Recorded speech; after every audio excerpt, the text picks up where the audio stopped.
भूमि, पूंजी, साहस और धैर्य के साथ वैज्ञानिक रूप से अगर कोई बकरी पालन कर रहा है तो उसको कामयाब होने से कोई नहीं रोक सकता। स्वागत है दोस्तों मालवा गोट फार्म, दतौदा, जिला इंदौर, मध्य प्रदेश में। मैं मोहम्मद शाहिद हुसैन। दोस्तों ये माह जो है नवंबर का है और इसमें बकरी पालकों के लिए बहुत ही अहम जानकारी मैं देने जा रहा हूँ कि इसमें क्या क्या उपाय हमको करने हैं, इसलिए कि ये गर्मी से सर्दी की तरफ हम लोग बढ़ रहे हैं और सर्दी की गुलाबी ठंड शुरू भी हो चुकी है। तो दोस्तों आप देखिए कि क्या क्या हमको करना है। उसमें जो महत्वपूर्ण बिंदु हैं कि बकरी के बाड़े को साफ और सूखा रखने की व्यवस्था आपने करनी है। दूसरा कि बकरी के बाड़े को गर्म रखने के लिए हमें उसके बाड़े के अंदर 90% तक हम कवरिंग कर सकते हैं।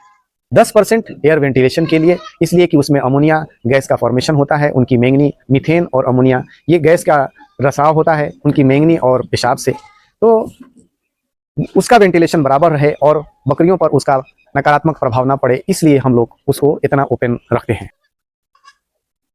पशुओं के अंदर रोग प्रतिरोधक क्षमता बनी रहे, उसके लिए हमें मिनरल मिक्सचर के साथ साथ कंसंट्रेट फीड की वो एक पूर्ण मात्रा में, मिनिमम सफिशिएंट अमाउंट में देना है, जिससे कि उनके अंदर एक इम्यूनिटी बनी रहे और रोग प्रतिरोधक क्षमता बनी रहे। अब तक जिन बकरी पालकों ने वैक्सीनेशन नहीं किया है, पीपीआर का है, एफएमडी है और दूसरे जो बीमारियां हैं जो कि जिनको हम बचाव के प्रिवेंटिव मेजर्स लिए जाते हैं, उनका टीकाकरण अगर नहीं किया है आपने तो टीकाकरण अवश्य करा लें। पशु अगर स्वस्थ है तो किसान स्वस्थ रहेगा और अगर पशु बीमार है तो किसान भी स्वस्थ नहीं रह सकता। दोस्तों परजीवी के जो हम दवा पिलाते हैं, जो इंटरनल वॉर्म्स होते हैं उसकी दवा जो पिलाते हैं, उसमें हम लोग 2 तरह का ट्रीटमेंट करते हैं और ख़ास तौर से प्री मानसून और पोस्ट मानसून। अगर आपने बरसात के बाद अगर आपने कीड़े की दवा नहीं पिलाई है तो अपने चिकित्सक के परामर्श से उनके कीड़े की दवा भी आप पिला लें। एक बहुत ही अहम बिंदु इसमें यह है कि नवंबर माह में बरसेम की, रजका की, जई की बुआई की जाती है, जो कि एक हरा चारा जो हमको मिलता है। ये बुआई के लिए बिल्कुल उचित समय है और इसमें जिन लोगों ने अगर बुआई नहीं की है तो बहुत जल्द इसकी बुआई कर ले, ताकि उनको समय पर, सही समय पर उसका आउटपुट मिले और वो हरे चारे के रूप में उसका उपयोग कर सकें अपने जानवरों के लिए।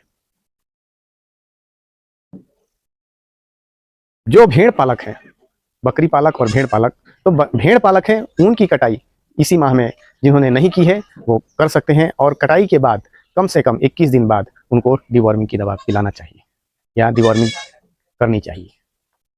दोस्तों ये बहुत ही महत्वपूर्ण बिंदु थे जो कि नवंबर माह में या ध्यान देने योग्य बातें थी, जिनको नवंबर माह में हमें करना चाहिए। और आगे मैं इसी तरह से हर माह में क्या क्या अहम महत्वपूर्ण बिंदु हैं जिनको हमको ध्यान में रखना है, मैं इसी तरह से हर माह के कुछ महत्वपूर्ण बिंदुओं को मैं एक वीडियो के माध्यम से आप लोगों के बीच में लाता रहूँगा। आशा करता हूँ कि ये वीडियो आपको पसंद आया होगा। अगर आप पसंद करते हैं तो आप दूसरे लोगों तक पहुँचाने का माध्यम बने।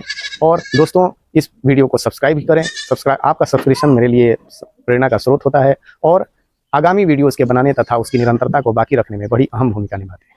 धन्यवाद।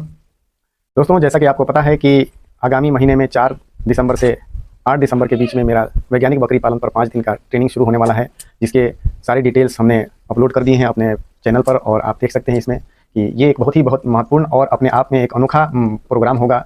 जो लोग इसमें अपने बकरी पालन से इच्छुक हैं वो लोग इसमें ज़रूर अपनी सहभागिता को सुनिश्चित करें।